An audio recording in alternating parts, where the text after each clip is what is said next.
Olá, esse é o canal Paz e Bem, eu sou a Carla Pavão, nós estamos aqui no Caminhos do Espiritismo, vamos abraçando a nossa comunidade Paz e Bem, a comunidade da Pós-TV 247, hoje nós estamos aqui com a Suzy Leão do Sejus, porque estamos estudando o livro de Allan Kardec, O que é Espiritismo. No capítulo 7, que eu só estou pegando aqui minha cola, por isso que eu olho para o lado, nós vamos falar hoje sobre 3 tópicos, o maravilhoso e o sobrenatural, que nós já falamos nos outros livros, oposição da ciência e falsas explicações dos fenômenos. E aí vem uma série de itens que são alucinação, fluido magnético, reflexo do pensamento, etc, etc. Então, eu já vou dando a palavra para a Suzy para a gente começar essa conversa. Tudo bem, Suzy? Oi, Carla, tudo bem? Eu espero que todos e todas do canal estejam bem, né? Apesar dos pesares, esse momento que a gente está vivendo. A gente diz que está tudo bem, é uma coisa meio retórica, mas enfim. Carla, esse livro, eu achei muito bacana vocês terem optado em estudar esse livro. Esse livro é uma graça, é bonito ver a argumentação que o Kardec e que o crítico também faz. Uma argumentação inteligente, bem fundamentada. Então, ele é todo feito dessa forma, esse capítulo, essa parte do livro. O crítico coloca suas dúvidas ou suas, digamos, acusações, assim, né, suas críticas, e o Kardec responde de uma forma argumentativa, muito tranquila. E a primeira crítica dele, do crítico, né, é a respeito, então, do maravilhoso e o sobrenatural. Ele diz a Kardec que o Espiritismo, vamos tentar contextualizar quando isso foi escrito. Nós estávamos lá no século XIX, aqueles fenômenos das mesas girantes eram a febre do momento, então todos os olhares estavam voltados para aquela experiência, para aqueles eventos. Então, o crítico diz para o Kardec que esses fenômenos, ou que a doutrina espírita, ele ainda não usou esse termo, mas que o que estava sendo codificado por Kardec iria trazer de volta o maravilhoso e o sobrenatural, iria despertar nas pessoas o misticismo. Aí ele diz, nós estamos no século XIX, que é o século das luzes, e isso não seria adequado. A resposta de Kardec é maravilhosa. Kardec diz o seguinte, ele fala do positivismo do século XIX e ele fala que o positivismo usa a razão para entender, né? A razão, a lógica, o raciocínio para entender os fatos. E que, eu também estou lendo a minha colinha aqui, tá? Que eu sempre faço o meu rascunho. E que não existem milagres, só existem coisas cujas leis nós ainda não conhecemos. Isso até hoje, essa argumentação nós podemos utilizar até hoje. Não existem fatos sobrenaturais, né? Porque se falando das coisas espirituais, as pessoas que não entendem do assunto, que não conhecem o assunto, vão pensar, nossa, isso é sobrenatural. Mas nada de sobrenatural existe. O que existem são coisas que talvez nós ainda não conheçamos as leis que fundamentam essas coisas, né? E o sobrenatural, diz Kardec, é o que está fora das leis da natureza. E ele complementa, existem leis da natureza que nós ainda não conhecemos. Muito sábio, na verdade, muito sábio, porque nós ainda estamos descobrindo coisas. Do século XIX até o século XX, digamos assim, foi uma explosão científica do mundo, né? Quanta coisa que não se sabia no século XIX ficou se sabendo no século XX. Quantas descobertas. E agora, nesse início do século XXI, quantas coisas que eram tidas como verdade absoluta no século XX, nós já estamos começando a encontrar novas respostas, né? Por incrível que pareça, a gente pensa, nossa, mas será que isso é verdade? Sim, isso é verdade. Existem leis físicas que estão sendo questionadas, né? Existem leis naturais que estão sendo descobertas, ou descobertas novos meandros dessas leis. E Kardec disse isso no século XIX, né? Depois, a segunda questão dessa... antes, eu queria só te mostrar e aconselhar aos ouvintes do teu programa esse livro aqui. Olha que sensacional. Esse livro aqui do Carl Sagan, um cientista. O nome do livro, O Mundo Assombrado por Demônios. Aqui, o Carl Sagan, ele vai desmistificando um a um as coisas que todas as civilizações do mundo tinham como coisas sobrenaturais, coisas prodigiosas, coisas de demônios. Ele vai tirando e vai colocando a explicação técnica de todos esses fatos que durante muitas civilizações eram tidas como coisas do demônio, coisas de coisas sobrenaturais, enfim. Então, eu acho que a gente precisa se municiar de várias ferramentas para poder seguir. Então, para a gente ver a sincronicidade, né? A Dora fez recentemente um programa do Semeando Espiritualidades com o Alessandro César Bigueto, que é professor, e com o Renato, que também é professor. E lá, e fora isso, o Maurício Zanolini, que apresenta com ela o programa. Sim. Eles estavam falando da série do Carl Sagan. Então certamente certamente eles devem curtir esse livro aqui também. Eu preciso te mostrar porque é impressionante. Olha essa parte aqui que fala das alucinações. Olha que coisa incrível! É incrível, é sensacional. Bem, daí a segunda colocação do crítico, né, é a respeito da oposição da ciência. O crítico, eu acredito que esse crítico, ele provavelmente foi alguém que visitou o Kardec, porque a impressão que dá é que eles estão num diálogo mesmo, né? Tem a pergunta e tem a resposta. Talvez na sociedade espírita ou algo parecido. Aí o crítico diz o seguinte, que os sábios daquele momento, eles estavam todos contra o espiritismo. Aí Kardec responde para ele, não, você está enganado. Todos sabem que as pessoas que aderiram ao espiritismo, a maior parte dessas pessoas são pessoas instruídas. Na época, os médicos, muitos médicos, haviam aderido ao espiritismo. E então o Kardec coloca uma coisa para ele que eu achei muito bacana. Ele disse assim: cada um deve opinar na área do seu conhecimento.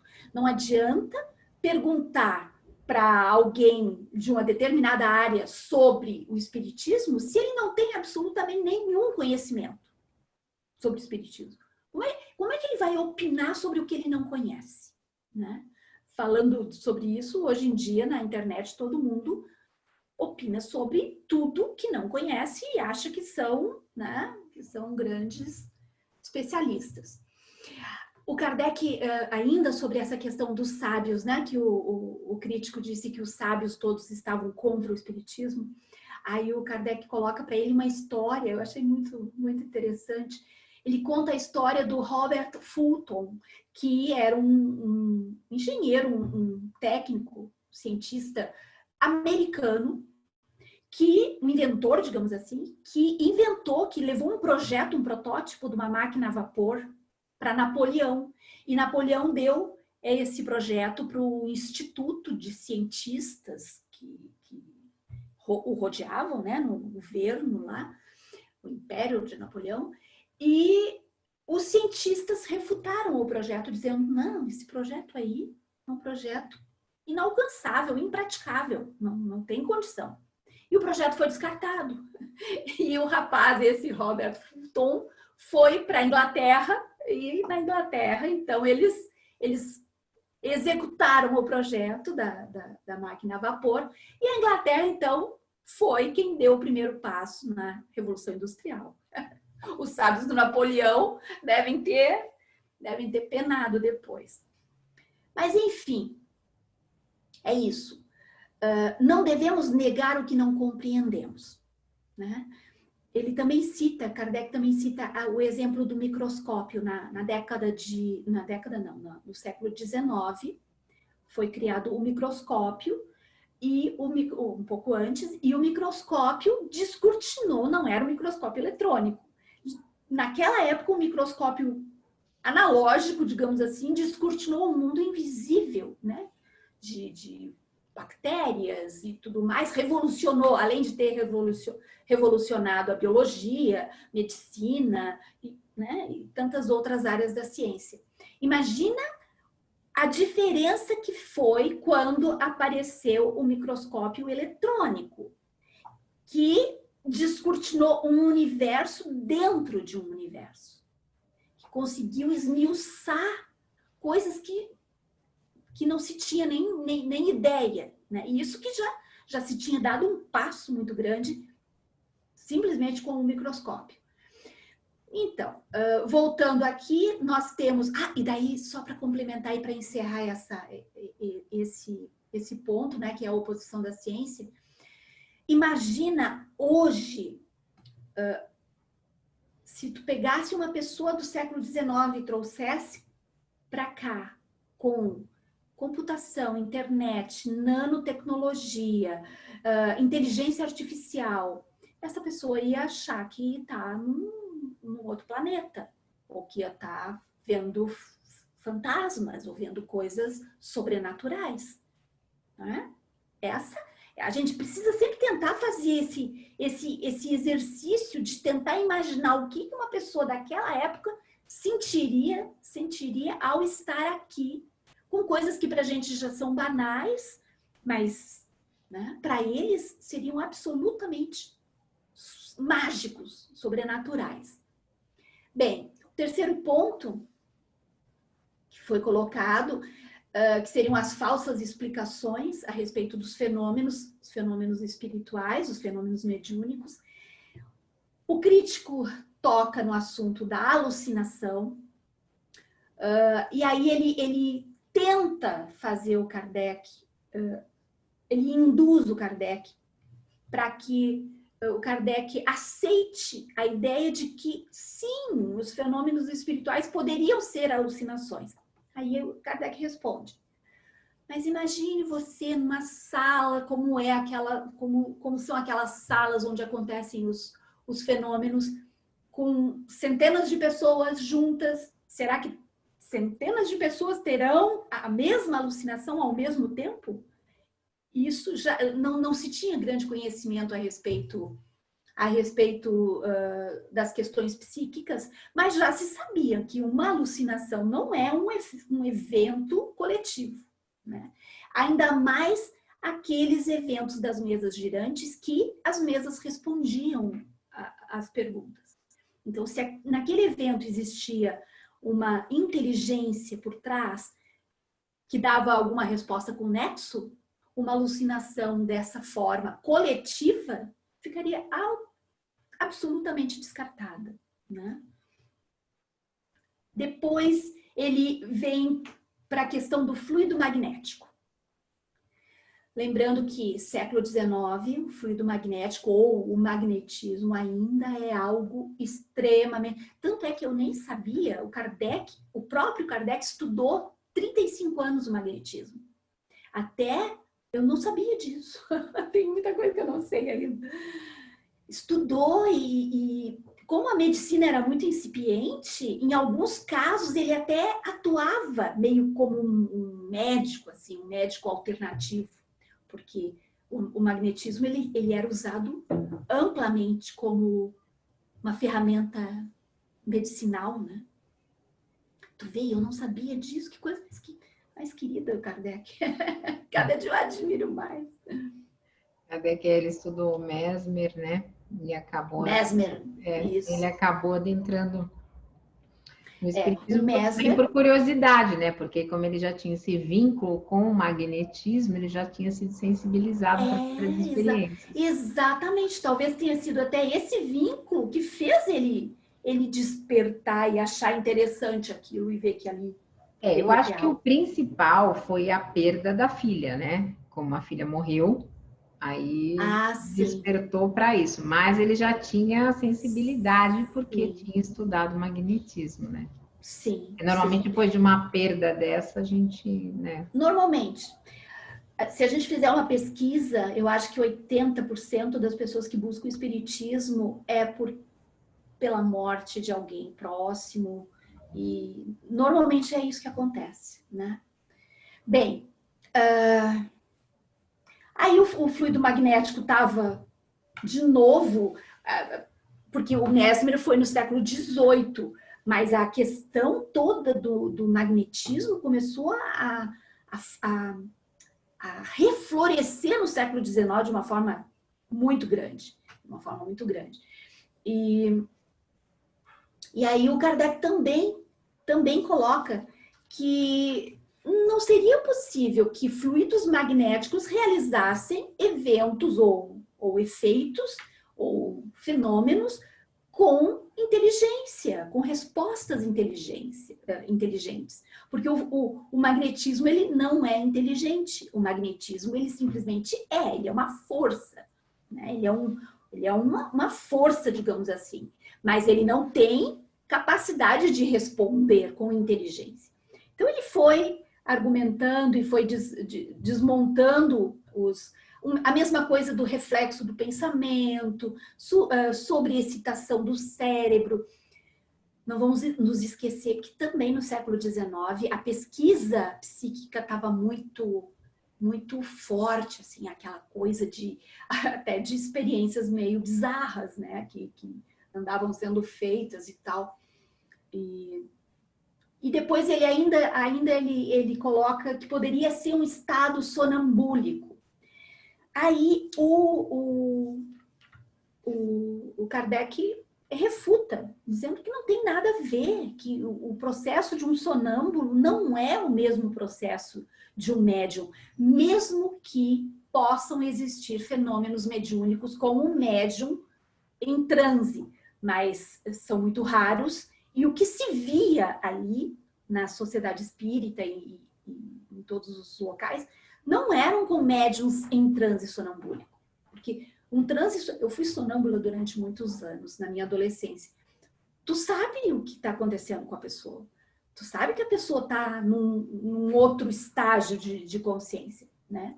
E a mediunidade não tem nada a ver com isso. A mediunidade, ela não é um transe sonambúlico, ela por si só, né?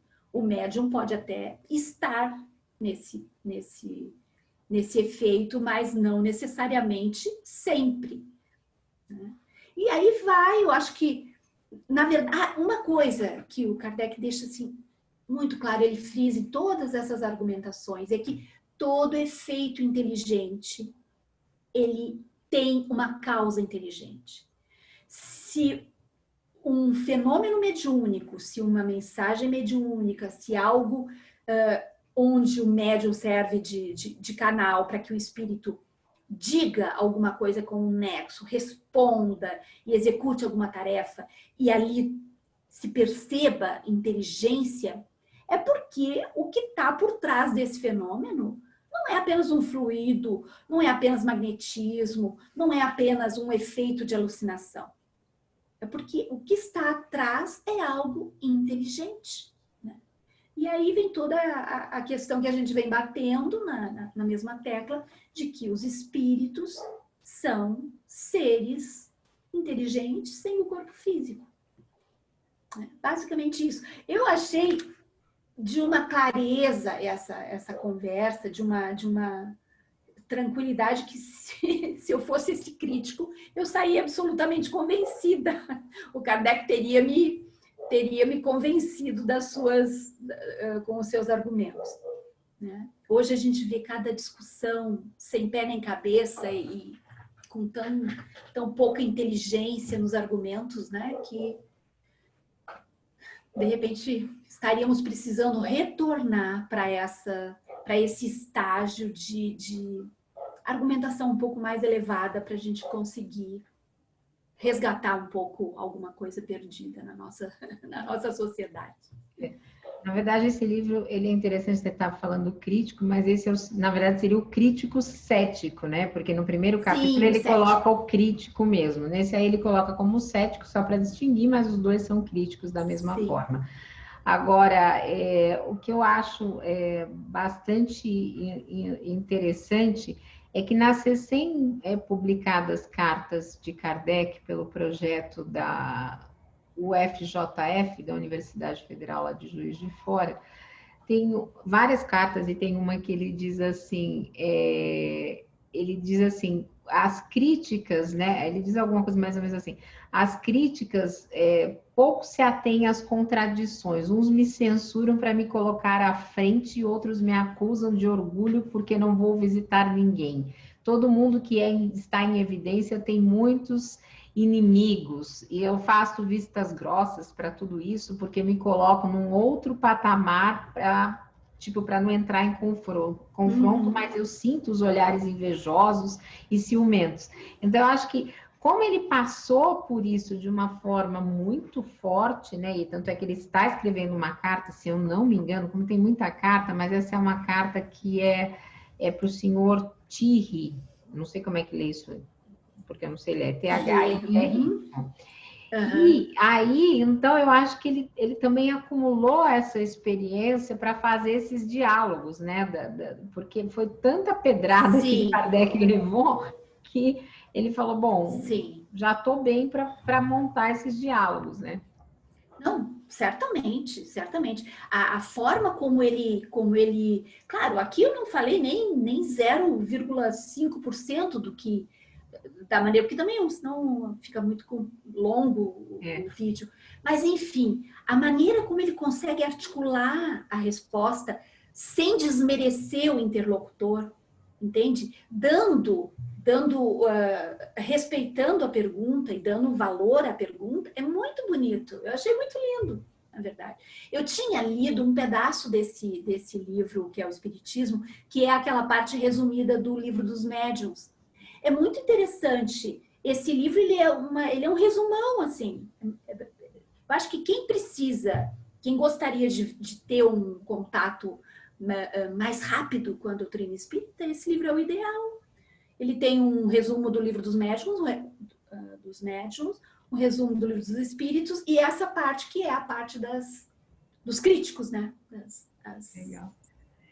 Muito tá bom. muito então, para vocês que estão nos isso. assistindo, nós somos o Sejus, fica o convite para que nos sigam também nas redes sociais, para que curtam e compartilhem este vídeo e os outros vídeos que a gente produz, e os estudos são pelo WhatsApp, se você quiser fazer parte, mande uma mensagem em uma de nossas redes, que um dos coordenadores, enfim, o administrador, a Suzy também está lá como administradora, adiciona lá para que possamos estudar juntos virtualmente.